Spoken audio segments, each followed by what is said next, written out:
حضرت موسیٰ علیہ السلام کے دور میں جادو کا بڑا زور تھا. کرتب جیسے ہوتا ہے نا, آج کل آپ نے یوٹیوب پہ ویڈیوز دیکھی ہوں گی, رومال سے کیا نکال دیتے ہیں؟ کبوتر. یہ جادو ہے. رومال سے کبوتر نکال لیا. وہ ہمارے اسکول میں ایک آیا, ایک صاحب آئے, انہوں نے شو دکھایا کہ جگ میں انہوں نے دودھ ڈالا, پھر جگ کو الٹا کر دیا تو کچھ بھی نہیں اندر. ہم حیران کہ یار یہ دودھ گیا کہاں پہ. یہ شعبدے ہوتے ہیں. اسی طرح ایک لڑکے کو کھڑا کیا, ایک بال تھی وہ پتہ نہیں کیا کدھر غائب ہو گئی, تو ایک لڑکے کو کھڑا کر کے نا اس کے ہاتھ کو ہیڈ پمپ کی طرح چلایا تو اس کے منہ سے بال نکل گئی. تو یہ فن جو ہے نا, یہ بڑا عجیب ٹیکنیکل فن ہے. نظر کا کیا ہوتا ہے اس میں؟ دھوکا ہوتا ہے. تو یہ فن حضرت موسیٰ علیہ السلام کے دور میں عروج پر تھا, بہت ترقی کی تھی اس فن نے. اللہ نے حضرت موسیٰ علیہ السلام کو اسی سے ملتا جلتا معجزہ دیکھ کے بھیجا. وہ لوگ لاٹھی سے سانپ بھی بناتے تھے, رسیاں پھینکتے تھے سانپ بن جاتی تھی, اس قسم کے شعبدے دکھاتے تھے. تو اللہ نے حضرت موسیٰ کو کیا کیا؟ یہ والا معجزہ دے کے بھیجا. اگر وہ لوگ جادو کے علم سے واقف نہ ہوتے تو وہ یہ کہہ سکتے تھے یہ کیا ہے؟ جادو ہے.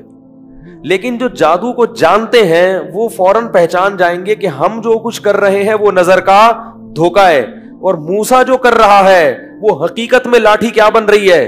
سانپ بن رہی ہے. یہ بس میں نہیں ہے بھائی, یہ بس میں نہیں ہے, یہ نہیں ہو سکتا. تو اللہ تعالیٰ چاہتے تھے کہ حضرت موسیٰ کی نبوت پورے مصر شہر میں ثابت ہو جائے. تو یہ پورا مرحلہ جو ہے نا فرعون کے سامنے, یہ پورا پروسیس سے گزارا گیا اس پورے عمل کو.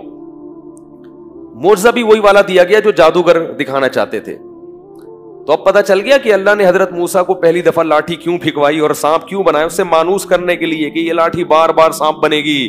صحیح ہے نا؟ اور اسی سے آپ کی نبوت کا سکہ جمے گا, اسی سے آپ کی نبوت ثابت ہوگی. تو کوئی اور قوم ہوتی نا, وہ کہتی بھائی ہمیں نہیں سمجھ میں آ رہا, یہ بھی جیسے لوگ رومال سے کبوتر بنا دیتے ہیں تو انہوں نے لاٹھی سے سانپ بنا دیا تو کیا ہے. تبھی فرعون نے پہلے ہی دیکھتے ہی کہہ دیا کہ یہ تو جادو ہے, تو ہم دن رات دیکھتے رہتے ہیں. کوئی رومال سے کبوتر بناتا ہے, کوئی پتہ نہیں کیا کرتا ہے, کوئی کیا کرتا ہے, تو انہوں نے لاٹھی سے کیا بنا دیا؟ سانپ. تو اب موسیٰ علیہ السلام سے اس نے کہا فَلَنَأْتِيَنَّكَ بِسِحْرٍ مِثْلِهِ, موسیٰ یہ کوئی مسئلہ نہیں ہے, میرے محل میں جو تو بات کر رہا ہے نا, یہ تو نے یہ دکھایا, ہم بھی ایک ایسا جادو لے کر آئیں گے. فَاجْعَلْ بَيْنَنَا وَبَيْنَكَ مَوْعِدًا لَا نُخْلِفُهُ نَحْنُ وَلَا أَنْتَ مَكَانًا سُوًى. اب تو بتا کہ مقابلہ تو نے کس دن کرنا ہے, مقابلے کی ڈیٹ آپ دو. فرعون کو اطمینان تھا نا کہ میں مقابلہ, میرے پاس تو ہزاروں جادوگر ہیں, میں بادشاہ ہوں, تو مجھے ڈرنے کی ضرورت نہیں ہے.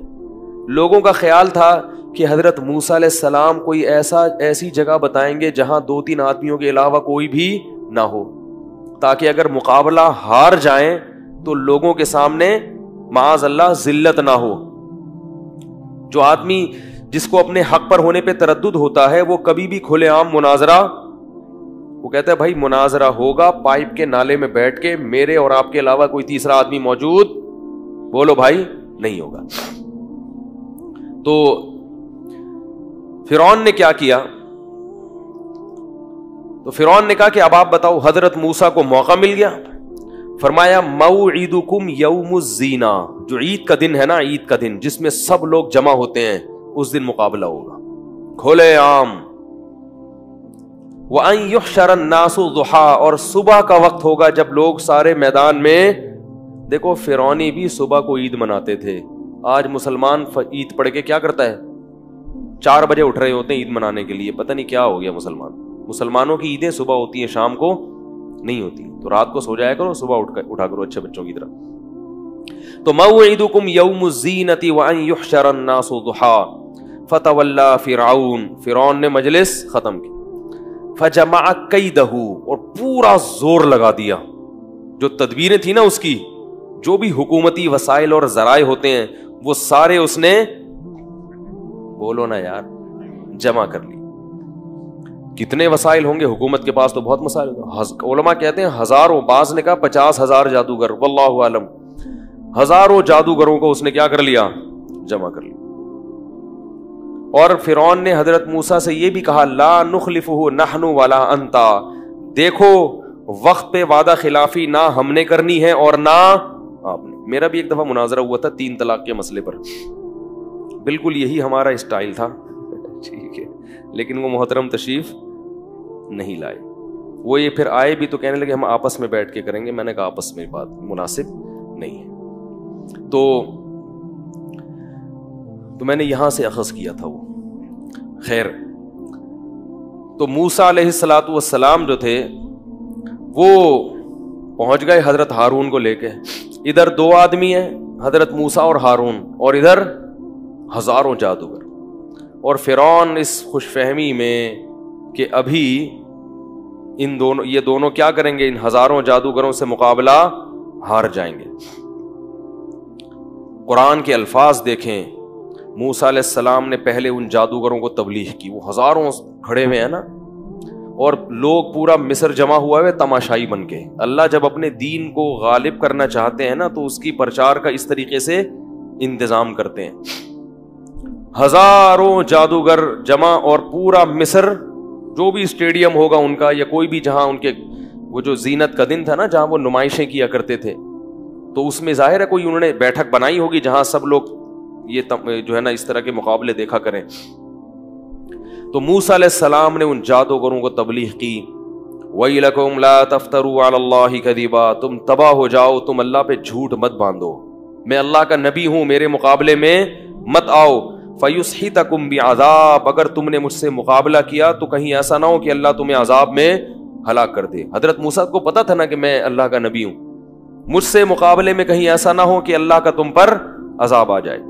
قرآن کہتا ہے فَتَنَازَعُوا أَمْرَهُمْ بَيْنَهُمْ, آپس میں جادوگروں میں اختلاف ہو گیا, کیونکہ ڈر تو ان کو بھی لگ رہا تھا بھائی واقعی اللہ کے پیغمبر نہ ہو, کیونکہ پیغمبروں کا سلسلے تو چل رہے تھے نا ہمیشہ سے, کوئی آخری نبی تو نہیں آیا تھا, کسی نبی نے نہیں کہا تھا کہ میں آخری نبی ہوں, تو امکان تو تھا کہ پیغمبر ہوں. تو قرآن کہتا ہے فَتَنَازَعُوا أَمْرَهُمْ بَيْنَهُمْ, آپس میں جھگڑا ہو گیا.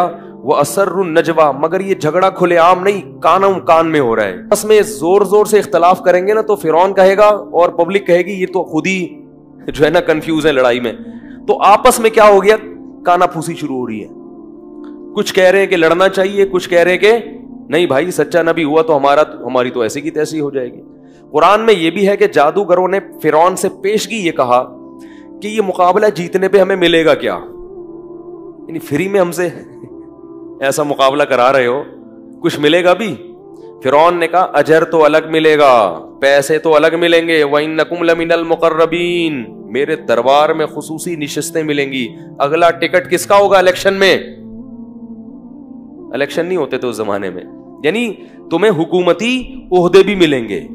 عہدوں کی لالچ بڑی خراب ہے, تو پیسے بھی ملیں گے اور ساتھ ساتھ میرا قرب بھی ملے گا. اس سے پتا چلتا ہے کہ فرعون کس قدر مصیبت میں تھا اور کتنا زیادہ چاہتا تھا کہ میرے موسیٰ علیہ السلام یہ مقابلہ ہار جائیں. کیسا زور لگا رہا تھا, لالچ بھی دے رہا ہے اور عہدوں کی آفر بھی دے رہا ہے. تو قرآن کہہ رہا ہے فَتَنَازَعُوا أَمْرَهُمْ بَيْنَهُمْ وَأَسَرُّوا النَّجْوَىٰ, چپکے سے سرگوشیاں کی اور آپس میں اختلاف پڑ گیا, یار کہیں ایسا نہ ہو کہ لینے کے دینے پڑ جائیں. پھر انہوں نے فیصلہ یہ کیا کہ اگر ہم اس طرح سے آپس میں اختلاف کریں گے تو مقابلہ نہیں کر سکتے. کمزور آدمی, کنفیوز آدمی مقابلہ نہیں کر سکتا. ان ہذانی لساحرانی یریدانی ان یخرجاکم من ارضکم بسحرہما, سب نے مل کے بیک زبان ہو کے کہا کہ یہ دونوں پکے جادوگر ہیں. لساحران لام تاکید کے لیے, اس میں کنفیوز ہونے کی ضرورت نہیں ہے. کنفیوز ہو گئے تو مقابلہ کیسے کرو گے؟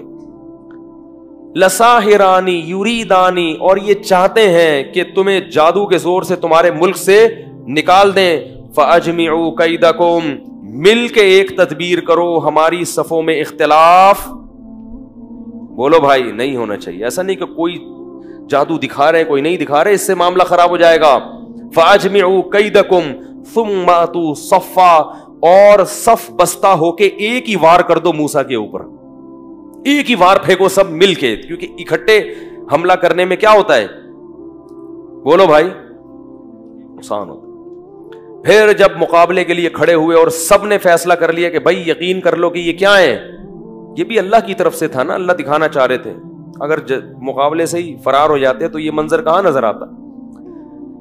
اب کیا کہتے ہیں؟ قالوا یا موسیٰ اما ان تلقی و اما ان نکون اول من القی. یہ مقابلے کا نا ایک اسٹائل ہوتا ہے سامنے والے پہ بھرم ڈالنے کے لیے. اے موسیٰ تو نے پہل کرنی ہے یا ہم کریں؟ بتا بھائی. ٹھیک ہے. دیکھو دو ٹیمیں جب میدان میں اتریں, ٹاس ہوتی ہے نا کہ بیٹنگ پہلے کون کرے گا, لیکن ایک ٹیم کو اتنا کانفیڈنس ہے کہ ہم جیتیں گے, اور وہ سامنے والے پہ کو بھرم میں لینا چاہتی ہے, بھرم ڈالنا چاہتی ہے کہ بھئی آپ اتنے کمزور ہو تو کہیں آپ کی مرضی, آپ بیٹنگ خود پہلے کرو یا ہمیں کرنے دو, ہارنا تو آپ نہیں ہے. ٹھیک ہے, لہذا ہم آپ کو اختیار دے رہے ہیں کہ پہلے آپ بیٹنگ کر لو یا پہلے ہم بیٹنگ کر لیں, تو ٹاس کرنے کی ضرورت نہیں ہے. تو یہ اسٹائل تھا جادوگروں کا.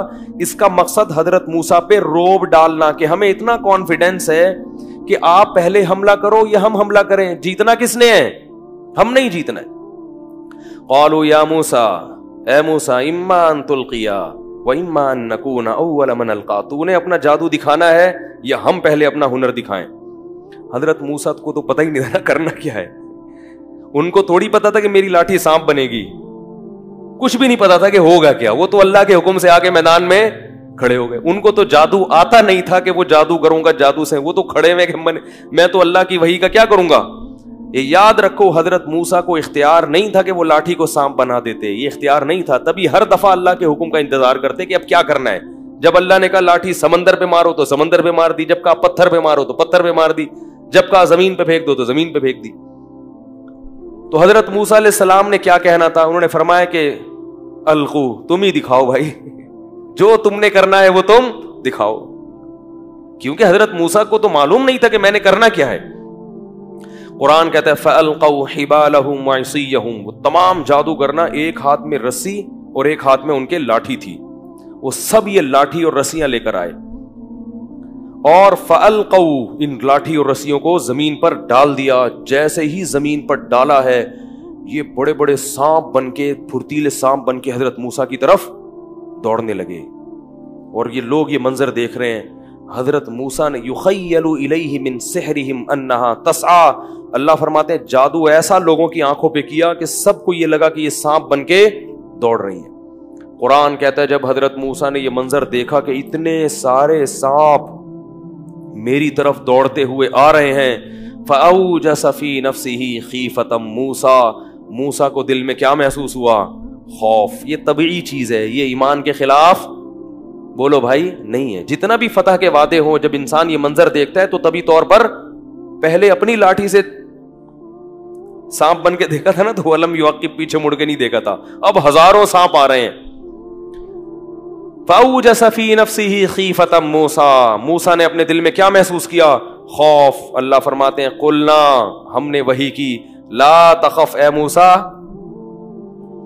خوف مت کر, انکا انت الاعلی, آج کے دن تو ہی غالب رہے گا.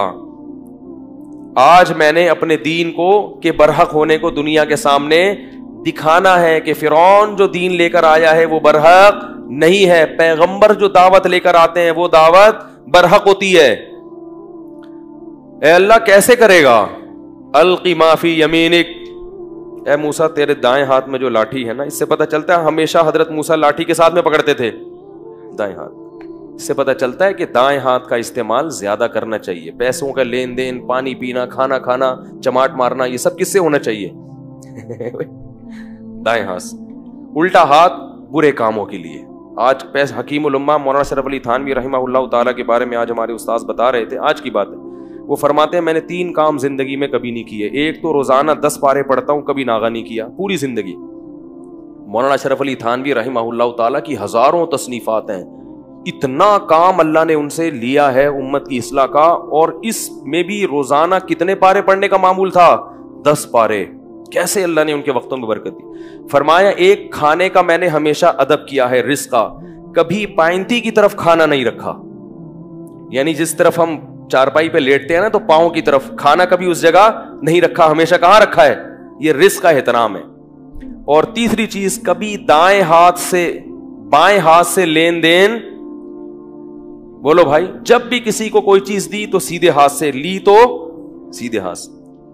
تو یہ نبی صلی اللہ علیہ وسلم کا حکم ہے, دائیں ہاتھ کا استعمال جو ہے نا, اس میں برکت اللہ نے رکھی ہے. پیسوں کے لین دین اس سے کیا کرو. خیر, القی ما فی یمینک, تیرے دائیں ہاتھ میں جو لاٹھی ہے اس کو زمین پہ ڈال دے. جیسے ہی حضرت موسیٰ نے وہ لاٹھی ڈالی ہے تو انہوں نے تو یہ دکھایا تھا کہ یہ سانپ, یہ رسیاں ایسے ہیں جیسے سانپ, حقیقت میں وہ سانپ نہیں بنی تھی. ادھر حضرت موسیٰ نے جو لاٹھی زمین پہ ڈالی تو وہ حقیقت میں اشدہا بن گئی, حقیقت میں بن گئی, اور ایک ہی لمحے میں ان ہزاروں سانپوں کو کھا گئی. قرآن کے الفاظ دیکھیں, فَأُلْقِيَ السَّحَرَةُ سُجَّدًا, جتنے جادوگر تھے سارے کے سارے لاشعوری طور پر سجدے میں ڈال دیے گئے. نہیں آ رہی بات سمجھ میں؟ یہ بلاغت ہے قرآن کی. کیا مطلب؟ مقابلہ کرنے سے پہلے تو کیا کر رہے تھے؟ مشورہ کہ بھائی یہ دیکھیں سچا نہ ہو, جھوٹا نہ ہو. اب حضرت موسیٰ پر ایمان لانے کے لیے, اور ایمان ایسا تگڑا کہ حضرت موسیٰ کے سامنے یہ جب سجدہ جب کرتا ہے نا انسان, جب عشق میں پاگل ہو جائے, عشق میں کیا ہو جائے, یہ نہیں کہ اے موسیٰ ہم ایمان لائے, یہ تو بعد میں کہا, پہلے کس میں گرے ہیں. یہ بالکل ایک ایسی اندر کی کیفیت ہوتی ہے کہ جب انسان کسی کے عشق میں پاگل ہو جائے نا, بالکل اس کو یقین کر لے کہ یہ سچا ہے اور یہ بہت بزرگ و برتر ہے, تو انسان اپنے جسم کے سے جو ہے نا پہلے ثابت کرتا ہے, زبان کا استعمال بعد میں. تو قرآن کے الفاظ ہیں کہ حالانکہ پہلے مشورہ کر رہے تھے مگر اب مشورہ آپس میں نہیں کیا, ایسے دھڑام سے سجدے میں گرے ہیں کہ گویا ان کو کسی طاقت نے گرا دیا ہے, یعنی ارادہ بھی نہیں کیا. اس کو کہتے ہیں نا کہ آپ بعض دفعہ لاشعوری طور پر کسی چیز سے اتنے متاثر ہو جاتے ہیں کہ اس کے لیے آپ کو سوچنا نہیں پڑتا, بغیر سوچے وہ کام ہو جاتا ہے. اتنا متاثر ہو گئے حضرت موسیٰ سے کہ بھئی یہ تو سچا نبی ہے, یہ کیسے انہوں نے لاٹھی کو اشتہا بنا دیا, یہ تو ممکن ہی نہیں ہے. تو اب سوچنا نہیں پڑا, دھڑام سے سب کے سب ایک دم حضرت موسیٰ کے سامنے سجدے میں گر گئے, مشورہ نہیں کر رہے, ہر شخص گر گیا سجدے میں. اور پھر سب نے بیک زبان ہو کر کہا آمنا برب موسیٰ, ہم سب ایمان لائے برب العالمین, اس رب پر جو تمام جہانوں کا پالنے والا ہے, اور موسیٰ اور ہارون کے رب پہ ہم ایمان لے کر آئے. یہ منظر انہوں نے اپنی آنکھوں سے دیکھا, ان کو یقین ہو گیا کہ یہ جھوٹا پیغمبر یہ نہیں ہے, یہ جادوگر نہیں ہے, ناممکن ہے. آج تک کسی نے لاٹھی کو حقیقی معنوں میں سانپ نہیں بنایا. انہوں نے سارے ایک دم سجدے میں گر گئے. فرعون یہ منظر دیکھ رہا ہے اور کہہ رہے یہ تو لینے کے دینے پڑ گئے. جن کو مقابلے کے لیے لایا تھا وہی نہ صرف یہ کہ زبان سے کہہ رہے ہیں کہ یہ جادوگر نہیں ہے. جادوگر یہ کہہ سکتے تھے نا کہ یہ جادوگر نہیں ہے, بس یہ تو اگلا اسٹیپ ہے کہ یہ نبی ہے, پھر یہ اس سے اگلا اسٹیپ ہے کہ ہم ایمان لائے, اس سے بھی اگلا اسٹیپ ہے کہ کیا اس کے سامنے سجدے میں گر جاؤ. جو آخری انتہا تھی اس سے جادوگروں نے اپنے عمل کو اور اپنے ایمان کو شروع کیا. فرعون نے کیا منادی کی, اس نے لوگوں سے کہا کہ یہ دونوں پہلے سے پلان کر کے آئے تھے, یہ پری پلان ہے. یہ کیا ہے؟ ان جادوگروں نے موسیٰ اور ہارون کے ساتھ مل کے نورا کشتی کا پروگرام بنایا ہوا تھا کہ یہ بڑا جادوگر ہے اور یہ کیا ہیں, چھوٹے جادوگر ہیں, اور ان کا پہلے سے پلان یہ تھا کہ آپس میں ہم مقابلہ کریں گے, تم ہار جانا ہم جیت جائیں گے, جس سے آپ کا برحق ہونا ثابت ہوگا, پھر ہم مل کے فرعون کو اس کے مصر سے نکال دیں گے. یہ کس کے الفاظ ہیں؟ فرعون کے, کہ یہ سب موسیٰ کے سکھائے ہوئے ہیں اور آپس میں پہلے سے کیا کیا ہوا تھا, انہوں نے پلان کیا ہوا تھا. اللہ نے اس الزام کو بھی جادوگروں سے بری کر دیا. فرعون نے کیا کہا کہ یہ حکومت چاہتے ہیں جادوگر نا, موسیٰ کے ساتھ مل کے میری حکومت پہ قبضہ کریں گے. تو فرعون نے ان جادوگروں کو دھمکی دی, لَأُقَطِّعَنَّ أَيْدِيَكُمْ وَأَرْجُلَكُمْ مِنْ خِلَافٍ, میں تمہارے ہاتھ پاؤں مخالف سمت پہ کاٹ کے تمہیں سولی پہ لٹکا دوں گا. تو اب اگر وہ جادوگر ذرا سی حکومت کی لالچ میں یہ کام کر رہے ہوتے تو وہ فوراً کہتے نا کہ بھئی ہمارا تو مقصد کیا تھا, گورنمنٹ پہ قبضہ کرنا, اور ادھر تو 24 گھنٹے کے اندر اندر فرعون کیا کہہ رہا ہے, لاشیں کاٹ کے لٹکا دوں گا. تو جادوگروں نے کہا کہ انما تقضی هذه فقضی ما انت قاض, اے فرعون تو جو کر سکتا ہے وہ کر لے.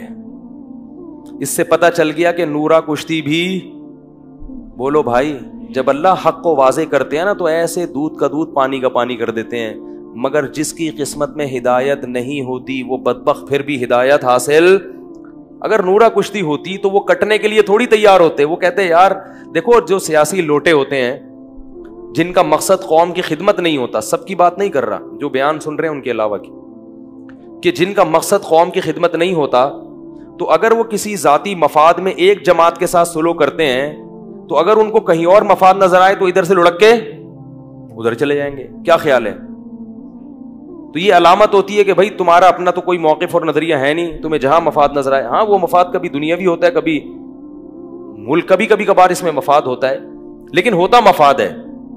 اب اگر جادوگروں کا مفاد حکومت ہوتی تو وہ کٹنے کے لیے کبھی بھی تیار نہیں ہوتے. تو جادوگروں نے کیا کہا فرعون کو؟ جب فرعون نے دھمکی دی, جادوگروں نے کہا لن نؤثرک علی ما جاءنا من البینات, اے فرعون موسیٰ کے برحق ہونے کے جو ہمارے پاس دلائل آ گئے ہیں نا, ان دلائل پر اب ہم تجھے ہرگز ترجیح نہیں دے سکتے. وما جاءنا من الحق, اور حق ہمارے پاس آ گیا ہے, اتنا واضح آ گیا ہے کہ اب ہم تجھے ترجیح نہیں دے سکتے. انا آمنا بربنا, ہم اپنے رب پر ایمان لائے ہیں, موسیٰ پر نہیں. اصل ایمان کس پر ہے؟ موسیٰ کے رب پر. یہ تیرا اور موسیٰ کا مقابلہ نہیں ہے, یہ تیرا اور رب کا مقابلہ ہے. اس لیے یاد رکھو جو مولانا لوگ علماء جو بات آپ کو کہتے ہیں نا یہ حلال ہے, یہ ناجائز ہے, یہ کرنے کا کام, یہ نہ کرنے کا, تو فیس بک پہ ان کے خلاف کمنٹس ہوتے ہیں, تو وہ لوگ سمجھ رہے ہوتے ہیں علماء کے خلاف کمنٹس کر رہے ہیں, حقیقت میں وہ اللہ کے خلاف کمنٹس کر رہے ہوتے ہیں. اگر وہ عالم اللہ کی بات بتا رہا ہے تو اس کی مخالفت اس مولانا یا مولوی کی مخالفت نہیں ہے, وہ کس کی مخالفت ہے؟ ابھی ایک بہت ہی سیکولر ٹائپ کا آدمی ہے فیس بک پر, جنت کا بڑا مذاق اڑاتا ہے. وہ کہتا ہے جنت میں لائبریری کیوں نہیں ہوگی, یہ حوریں اور عیش پرستی کیوں ہے, یہ مولوی لوگوں کو عیش پرست کیوں بنا رہے ہیں, ایسی فضول باتیں. جنت میں لائبریری ہے بھائی, یعنی جنت میں تو علم نالج ہونی چاہیے, فضول باتیں. اس کا جواب ہے بہت معقول, لیکن ابھی ادھر جاؤں گا تو بات لمبی ہو جائے گی. تو یہ جنت کا جو مذاق اڑا رہا ہے کہنے کو تو وہ کہہ رہے ہیں مولوی, کیونکہ اس نے کہا یہ مولوی لوگ جو تمہیں جنت کی باتیں کرتے ہیں, حوریں ہوں گی اور یہ عیاشی ہوگی, تو یہ عیاشی کی طرف ذہن کیوں بنا رہے ہیں تمہارا, یہ تعلیم کی طرف کیوں نہیں لے کے آ رہے. تو یہ اعتراض مولوی پر نہیں ہے, یہ کس پر ہے بھائی. تو جب مرو گے تو اللہ سے پوچھ لینا کہ اللہ جنت میں لائبریری, اور میں تو کہتا ہوں اگر جنت میں کتابیں ہیں تو پھر جنت میں کیوں جائے آدمی. کیا خیال ہے بھائی؟ جنت میں تو پڑھنا ہی اگر جا کے, بھائی یہیں تو پڑھ کے تو پاگل ہو گئے ہیں. تو سینس لیس لوگ ہیں. جنت تو اللہ کی طرف سے اعمال کا بدلہ ہے, عیش و عشرت کی جگہ ہے. یہاں عیاشی سے روک رہے ہیں, حرام عیاشی سے, تاکہ وہاں حلال عیاشی ہو سکے. تو جو مولوی پر اعتراض کر رہا ہے وہ مولوی پیروی کس پہ کر رہا ہے؟ اللہ پہ. تو اس کا جواب اللہ دے دے گا قیامت کے دن. اللہ کہے گا چونکہ آپ کو جنت بغیر لائبریری کے پسند نہیں تھی تو ہم نے آپ کے لیے جہنم میں ایک الگ سے ڈپارٹمنٹ کا انتظام کیا ہے. ٹھیک ہے نا. تو اللہ کی آیات کا جو مذاق اڑاتا ہے نا اس کا انجام بہت برا ہوتا ہے. اس لیے اپنے اس میں حد سے تجاوز مت کرو.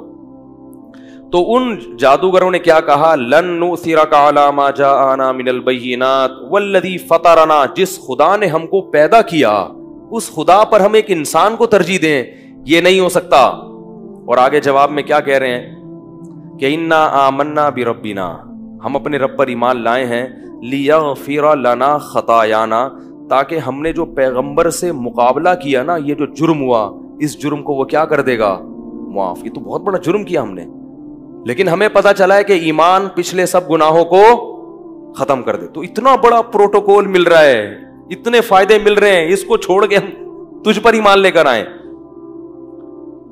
اور یہ بھی کہنے لگا جادوگر, یہ دیکھو 1 سیکنڈ کا ایمان ہے لیکن کتنی حکمت اور بصیرت کی باتیں ہیں.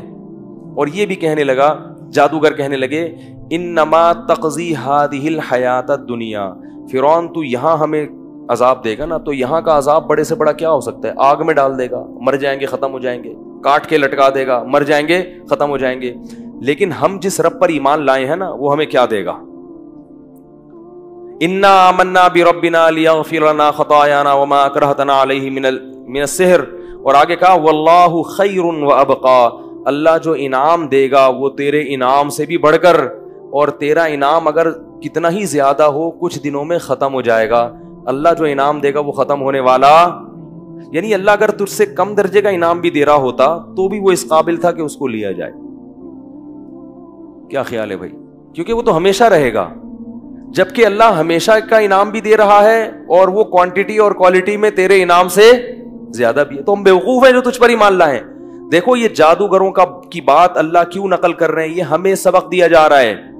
جب بھی انسان اللہ کی نافرمانی کرتا ہے تو دنیا کے تھوڑے سے مزے کو, جو تھوڑا بھی ہے اور ختم ہونے والا بھی ہے, آخرت کے ان مزوں پر ترجیح دے رہا ہے جو زیادہ بھی ہیں اور ہمیشہ رہنے والی بھی ہیں. تو یہ صرف جادوگروں کی بات نہیں ہے, جو بھی اس نہج سے ہٹے گا وہ فرعون ہی کے راستے پہ چلے گا. اور پھر جادوگر یہ بھی کہنے لگے انہو من یأتی ربہ مجرمن, اے فرعون یہ بات سن لے کہ جو بھی قیامت کے دن اللہ کے سامنے مجرم بن کے آئے گا, کیونکہ اب تو موسیٰ علیہ السلام سے انہوں نے سن لیا نا کہ ایمان کے بغیر کوئی جنت میں نہیں جا سکتا. فَإِنَّ لَهُ نَارَ جَهَنَّمَ, تو اس کے لیے اللہ نے جہنم کی آگ تیار کر کے رکھی ہے. وَمَن يَعْمَلْ مِنَ الصَّالِحَاتِ وَهُوَ مُؤْمِنٌ, اور جو نیک اعمال کرے گا ایمان کے ساتھ, فَأُولَٰئِكَ لَهُمُ الدَّرَجَاتُ الْعُلَىٰ, تو تو نے کہا تھا نا میں اپنا قرب دوں گا, اونچے مقام دوں گا, 21واں گریڈ دوں گا, 22واں گریڈ دوں گا, تو اللہ نے ایسے لوگوں کے لیے اونچے اونچے درجات رکھے ہوئے ہیں. فرعون نے ان سب کو کیا کر دیا؟ قتل کر دیا. ہزاروں جادوگروں قتل ہو گئے. لیکن حضرت موسیٰ علیہ الصلوۃ والسلام کا دین اب تیزی سے پھیلنے لگا, بہت تیزی سے دین پھیلنے لگا.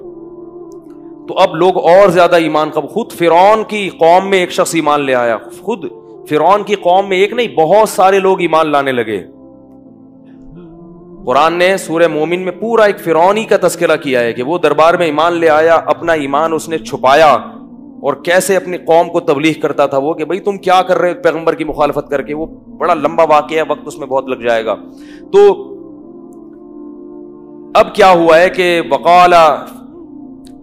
وقال الملأ من قوم فرعون اتذر موسى وقومه ليفسدوا في الارض ويذرك وآلهتك. کچھ دن گزرے ہیں کہ فرعون کے ہاں مشورہ ہوا, ان کی ایجنسیاں آ کے کیا کر دی تھی, خبر دے رہی تھی کہ فرعون کو درباریوں نے کہا کہ تم نے موسیٰ کو اور اس کی قوم کو آزاد چھوڑا ہوا ہے اور یہ پھیلتے جا رہے ہیں اور زمین میں فساد.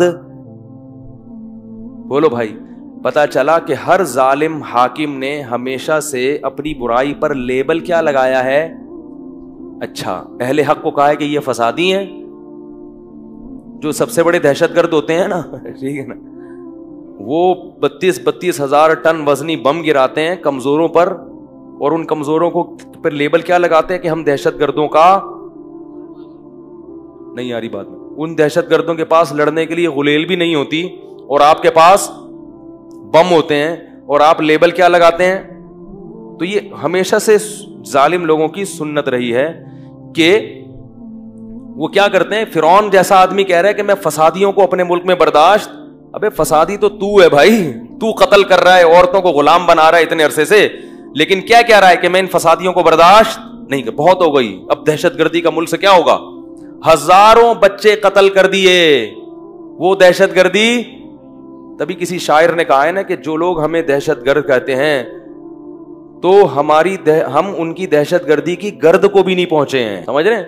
تو ہر جگہ مسلمان پٹ رہے ہیں نا پوری دنیا میں, آپ دیکھ لو, لیکن کہیں بھی داڑھی والا کسی بھی ایئرپورٹ پہ چلا جائے نا, اس کا ایسا یعنی آپریشن ہوتا ہے نا, اس کی ایسے تلاشی ہوتی ہے کہ ان کا بس نہیں چل رہا ہوتا ہے, اس کو پورا کھول کے گردے پھیپڑے نکال کے ایسے ایسے جھاڑ کے نا دوبارہ سے اس کو فٹ کر دیں.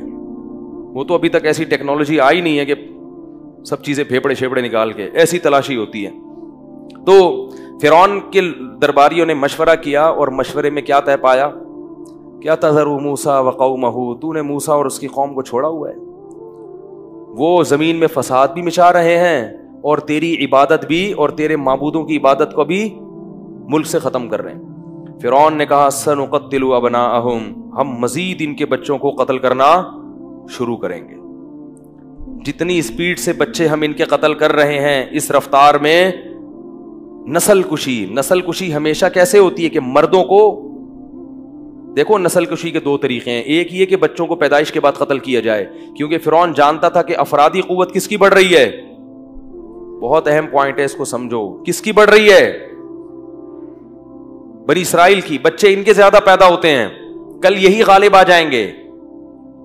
دنیا میں ہر قوم جو دنیا میں حکومت کرنا چاہتی ہے اس کو اپنی نسل کو بڑھانا پڑے گا. پتہ ہے ہندوستان میں ہندو کتنا پریشان ہے مسلمانوں کی نسل سے, کہ ان کی نسل بڑھ رہی ہے, کہ یہ کل الیکشن میں یہی غالب آ جائیں گے.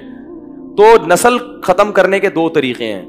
ایک غیر مہذب, وہ یہ کہ بچے پیدا ہونے کے بعد مار دو, اور ایک ایسا طریقہ ہے کہ اس سے بچے بھی قتل ہو جاتے ہیں اور آپ بدنام بھی نہیں ہوتے, وہ ہے فیملی پلاننگ.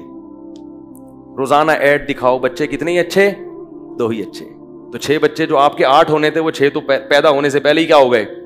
تو یہ بھی وہی ہے, کوئی فرق نہیں ہے. فرعون بیچارہ جانتا نہیں تھا کہ تمیز سے بھی ایک کام, بیچارہ میں مذاق میں کہہ رہا ہوں, کوئی اس کو میرے خلاف کلپ آ جائے گا, فرعون نے بیچارہ کہہ دیا. فرعون کو کیا کہہ دیا؟ بیچارہ کہہ دیا. دائرہ اسلام سے خارج ہو گئے. فرعون جانتا نہیں, ان لوگوں کے مقابلے میں بیچارہ ہے نا. وہ کسی نے یہ بھی کہا ہے کہ یوں قتل سے بچوں کے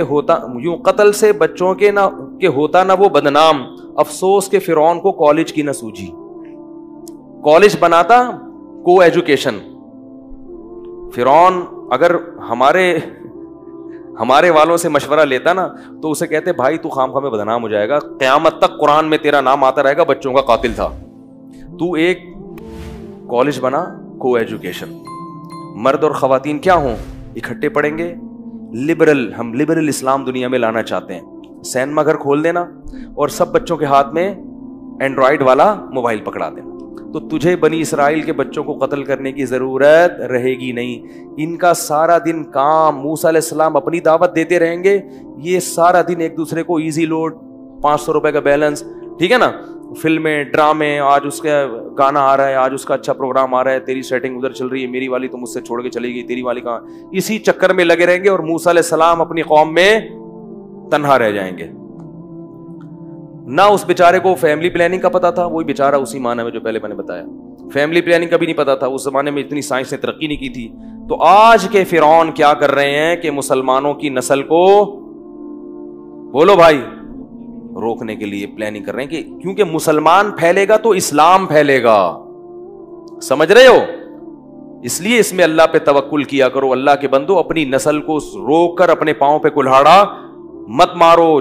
تمہاری اولادوں میں اللہ ایسے لوگ پیدا کرے گا جو قیامت کے دن بخشش کا سبب بنیں گے. نسل روکو گے تو یہ بہت بڑی نحوست ہے. توکل کرو, جو اللہ دے گا اولاد, اس کی تعلیم کے اور اس کے کھلانے کے خرچے کا انتظام بھی کرے گا. اور پھر پیدا کر کے بھول نہ جاؤ, تربیت کی بھی کوشش کرو. بعض لوگ نا مارکیٹ میں ہر سال ایک نیا ورژن آ رہا ہے اور اٹھا کے گلی محلے میں کیا کر رہے ہیں, پھینک رہے ہیں. کوئی تربیت کا انتظام نہیں ہے, پھٹے پرانے کپڑے پہن کے, نہ جوتا ہے پاؤں میں, نہ, حالانکہ اللہ نے ان کو پیسے دیے ہیں, نہ لباس کی پرواہ, نہ چپل کی پرواہ, نہ تعلیم کی پرواہ. وہ کچرے میں گھوم رہا ہے, کوئی اس کے میں بٹن گھنٹی بتا کے بھاگا, صحیح ہے نا, کبھی اس کی سائیکل چرا لی. یہ مقصد ہرگز نہیں ہے. ان کی تربیت کی بھی فکر, بولو بھائی, کرو. تو کوئی مشکل نہیں ہے, ہو جاتا ہے سب کچھ. خیر, جلدی سے بات کو سمیٹیں.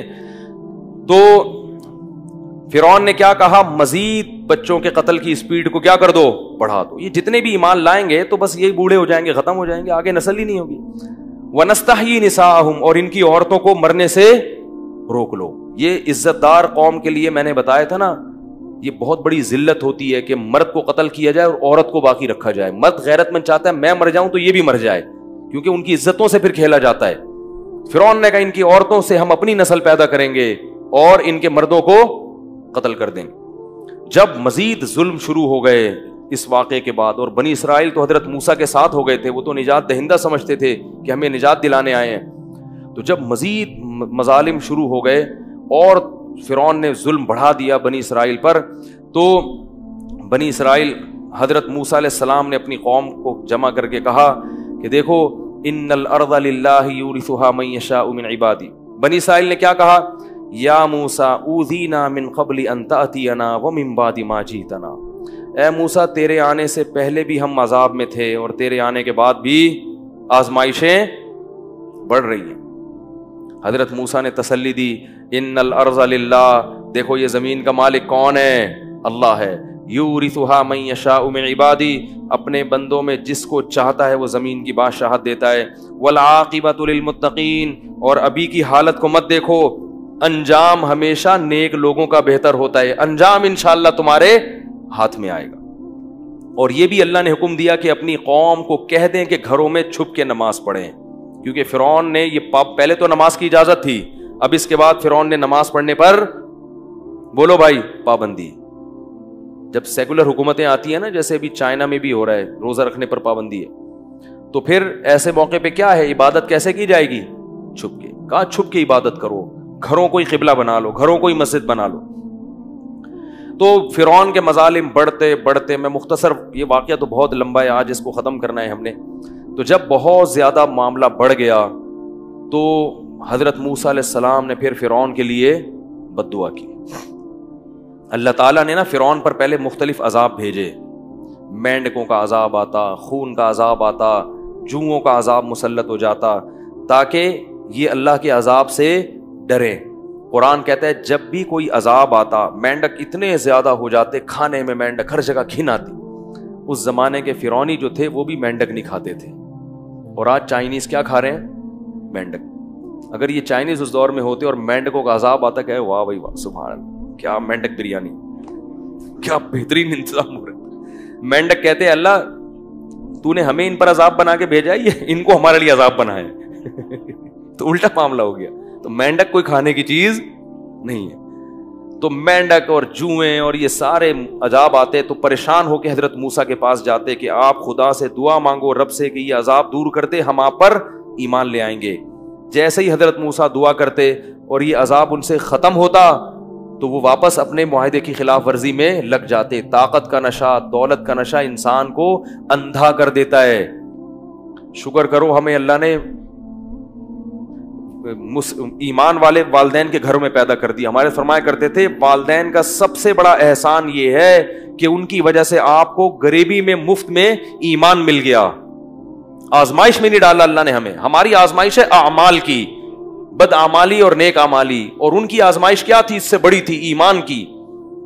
تو جب یہ کچھ دیکھ لیا موسیٰ علیہ السلام نے کہ یہ تو بڑے ڈھیٹ ہیں اور ان کی وجہ سے میری قوم بھی میرے ہاتھ سے نکل رہی ہے، پستی چلی جا رہی ہے، غربت اور معاشی لحاظ سے کمزور ہو رہی ہے. بچے ماں سے جب گود سے بچہ لے کے قتل کیا جائے گا، سوچو اس ماں پہ کیا گزرتی ہوگی، باپ پہ کیا گزرتی ہوگی کہ میری بیٹیوں کی عزتیں محفوظ نہیں اور میرے بیٹے جو میرا سہارا بنتے وہ چھینے جا رہے ہیں. جب بہت زیادہ ہو گیا تو موسیٰ علیہ السلام کو یہ خوف ہوا کہ کہیں میری قوم، بہت زیادہ صبر کرنا پڑ رہا ہے اس کو، میری قوم بھی کہیں میرے ہاتھ سے نکل نہ جائے، یہ بھی کافر نہ ہو جائیں.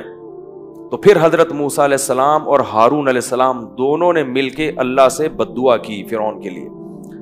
ربنا انک آتیت فرعون وملأہ زینۃ واموالا فی الحیاۃ الدنیا، اے اللہ تو نے فرعون اور اس کے جو سرکاری اہلکار ہیں اور اس کی جو فوج ہے اور اس کے جو بھی قوت ہے، اس کو تو نے دنیا میں بہت زیادہ زینت اور مال دیا ہے. اس زینت اور مال کی وجہ سے یہ لوگوں کو کیا کر رہے ہیں؟ گمراہ. پیسہ استعمال کر کے لوگوں کو جہنم کے راستے خرید رہے ہیں بندے.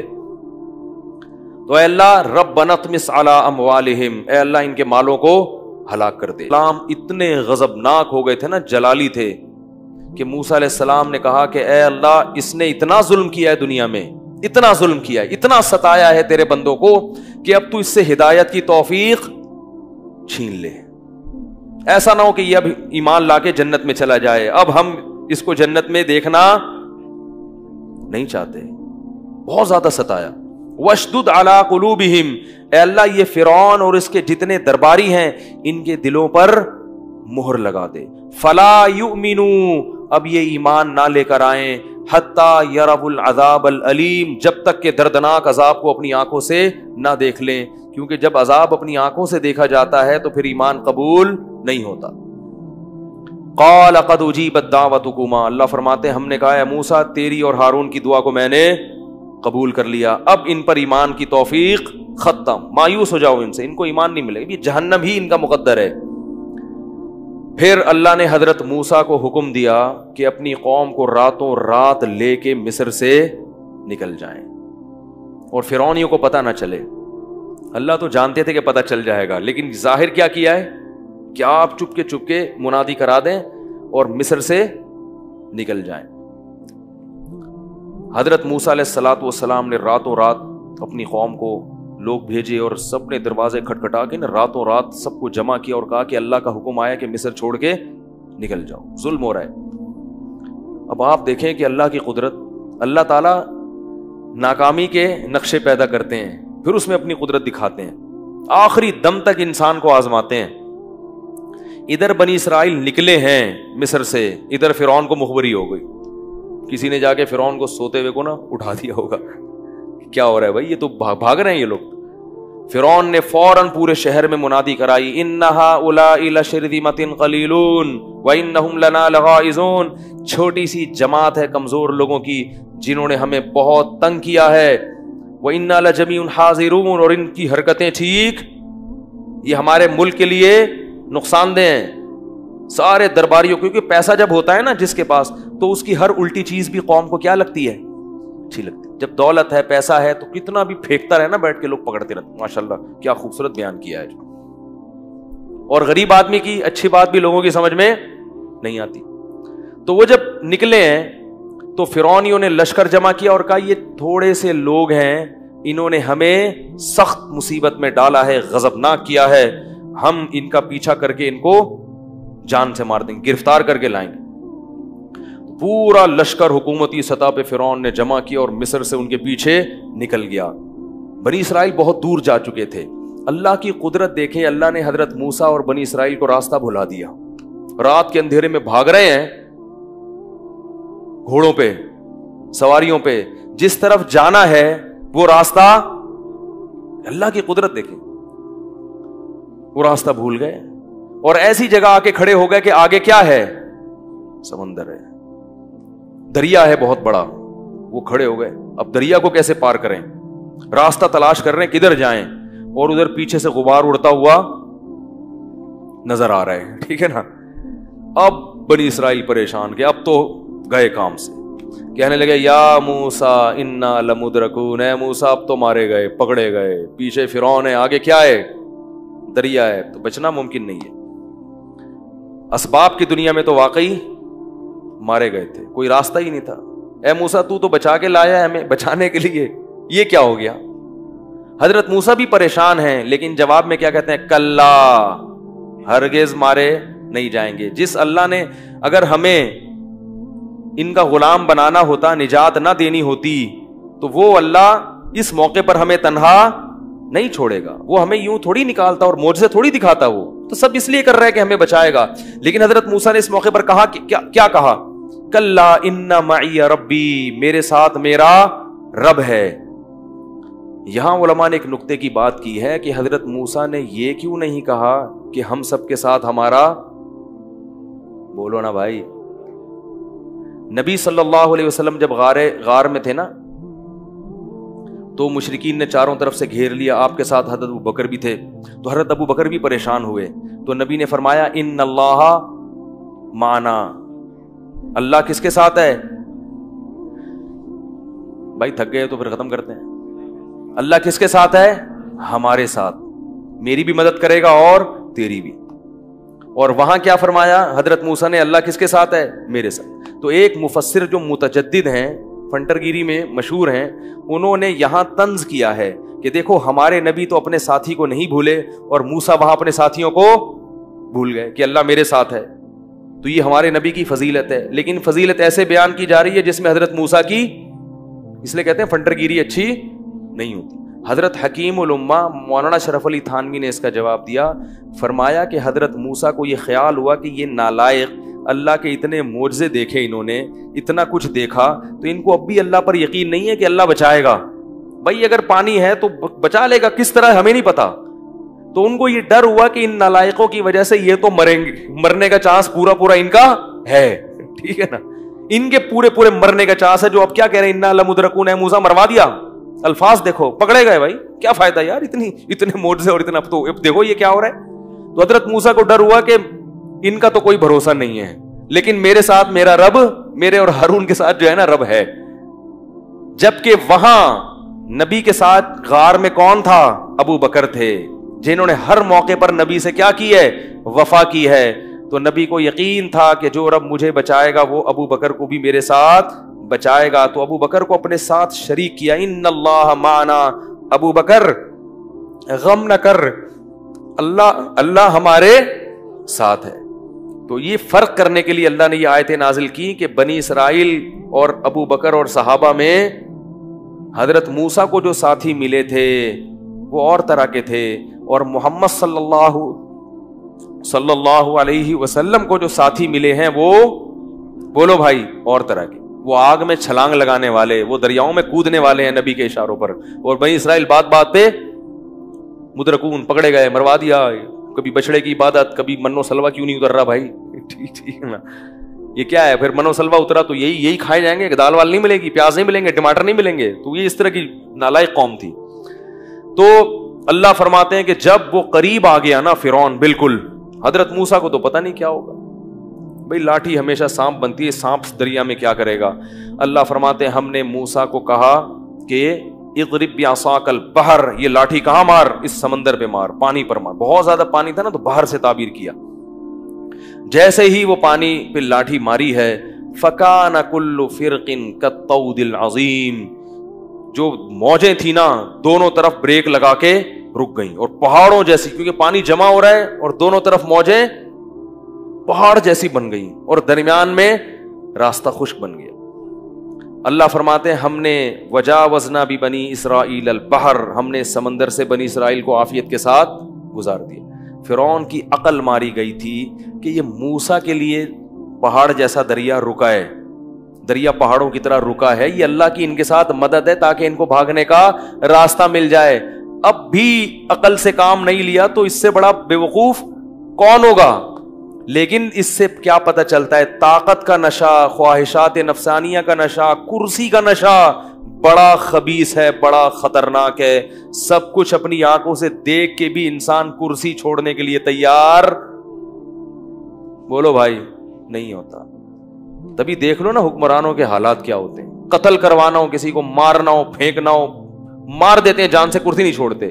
لیکن ان کو یہ نہیں پتا ہوتا کہ جب مریں گے تو یہ کرسی چھوٹ جائے گی. تو کیسی آنکھیں اندھی ہو گئی تھی. قرآن کہتا ہے کہ فرعون بھی آگے اسی خشکی میں اتر گیا، حالانکہ دیکھ رہا ہے یہ معجزہ ہے تو اللہ ان کے لیے کر رہا ہے، میرے لیے تھوڑی کر رہا ہے. اور اس کے جو لوگ تھے، چمچے تھے، وہ بھی کیا ہوا؟ اتر گئے.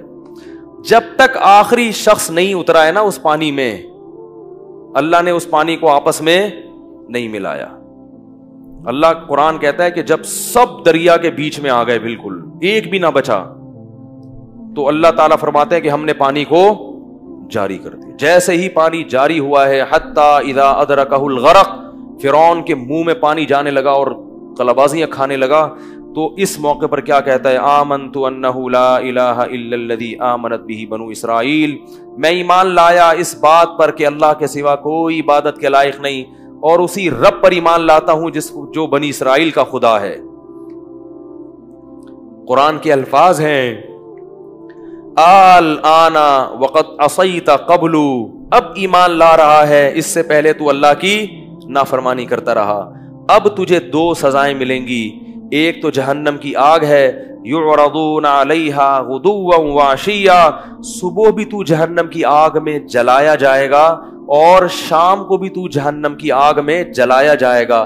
یہ قبر کا عذاب ہے، برزخ کا. وَيَوْمَ تَقُومُ السَّاعَةُ، اور جب قیامت قائم ہوگی تو جہنم کی آگ ہے. أَدْخِلُوا آلَ فِرْعَوْنَ أَشَدَّ الْعَذَابِ، حکم دیا جائے گا کہ فرعون کو اس کے آل اور اہل و عیال سمیت اس سے بھی زیادہ سخت عذاب میں ڈال دو، ہمیشہ ہمیشہ کے لیے. وَإِذْ يَتَحَاجُّونَ فِي النَّارِ، فرمایا اس وقت کو یاد کرو جب یہ جہنم کی آگ میں بحث کریں گے، لڑیں گے، کہیں گے قال الذین استضعفوا، جو فرعون میں ماتحت رعایا تھی نا، جو فرعون کی چمچہ گیری میں لگی رہتی تھی حکمرانوں کی، تو یہ کہیں گے کہ انا کننا لکم تبعا، دیکھو ہم نے تمہیں دنیا میں فالو کیا تھا، تم دنیا میں ہمارے کام بناتے تھے، ہمارے اٹکے ہوئے کاموں کو پورے کر دیا کرتے تھے، اسی چکر میں تو ہم تمہاری اتباع کرتے تھے.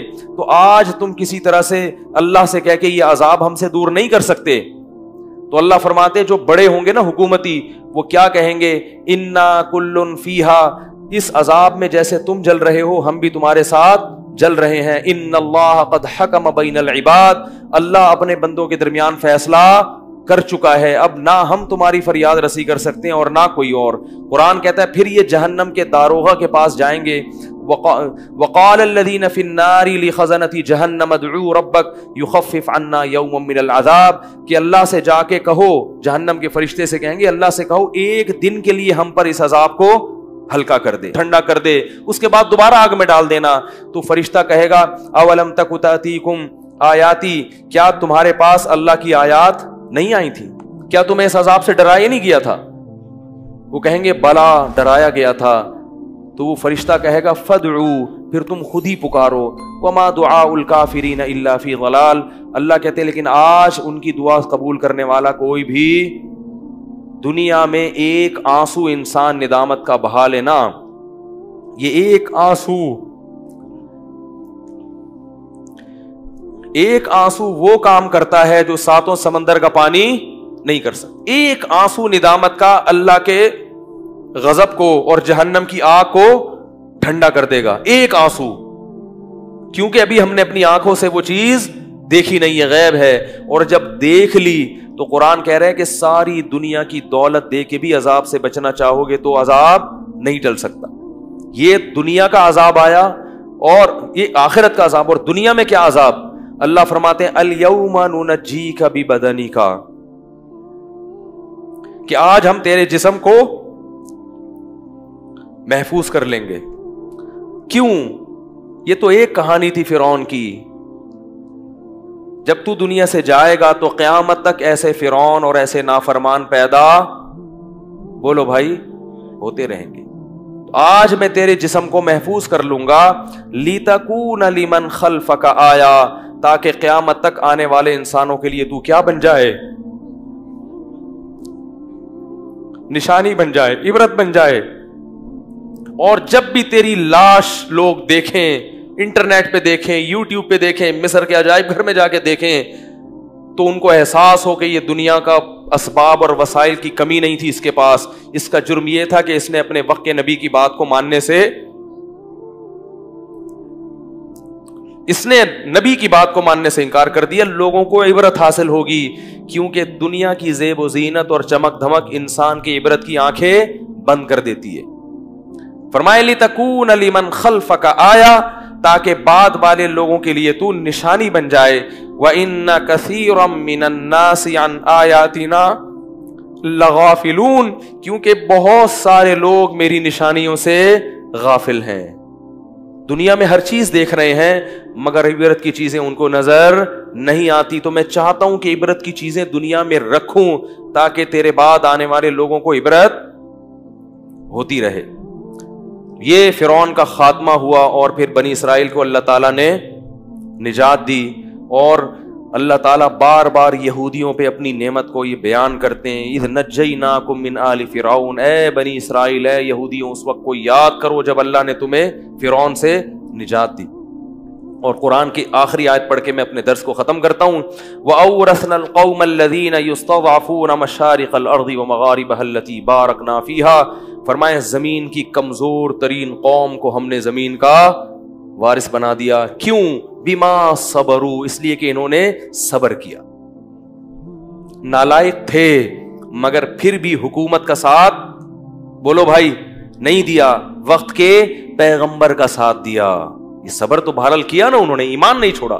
بدعملی تھی, اعمال میں گڑبڑ تھی, مگر اپنے دین اور مذہب سے دستبردار نہیں ہوئے. ساتھ کس کا دیا؟ موسیٰ علیہ السلام کا. اور ایمان پہ ڈٹے رہے, نمازوں کو قائم کرتے رہے. اس سے پتہ چلتا ہے میرے بھائی ایمان بہت بڑی دولت ہے. تو اللہ ایمان ہی کی بنیاد پہ نجات کے فیصلے کرتے ہیں. اللہ تعالیٰ سے دعا ہے کہ اس واقعے میں جتنے بھی اسباق ہیں اللہ تعالیٰ ہمیں ان اسباق کو ہمیں دل و جان سے قبول کرنے اور اپنی زندگی میں اختیار کرنے کی توفیق عطا فرمائے. تو میرے بھائی یہ رمضان کے تھوڑے سے دن رہ گئے ہیں, ان میں راتوں کو اٹھ کے اللہ تعالیٰ سے دعائیں مانگ لیں. کیا دعا مانگنی ہے؟